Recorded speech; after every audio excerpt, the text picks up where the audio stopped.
मी एक film maker आहे. मी काय करू शकतो? मी माझी उद्विग्न प्रतिक्रिया तर एकदा दिलेली आहे, त्याच्यावरनं पण केवढी गदारोळ उठला. पण शेवटी एक माणूस आहे ना मी पण.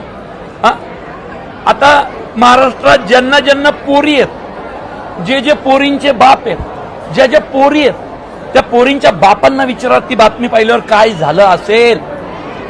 तर एक फिल्म मेकर म्हणून मी एकच गोष्ट करेल,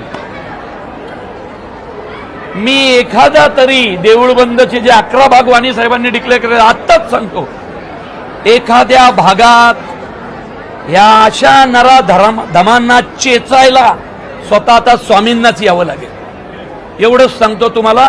आणि तिथं त्याच्यात कायदा बिदा असं काही नसेल, कारण ज्यावेळी स्वामी शिक्षा द्यायला उतरतात त्यावेळी स्वामींची शिक्षा भयानक असते.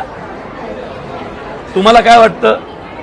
स्वामींच्या मनात स्वामींनी काय पाहिलं नसेल? ते जेव्हा करायची त्याला अशी शिक्षा होईल, त्याच्या वाट्याला असा मृत्यू येईल की पुन्हा कोणी धजावणार नाही. आणि फिल्म मेकर म्हणून मी तुम्हा सगळ्यांना एकच सांगेन की मी या विषयाला जे चाललंय भयान, मी पोरींच्या आईबापांना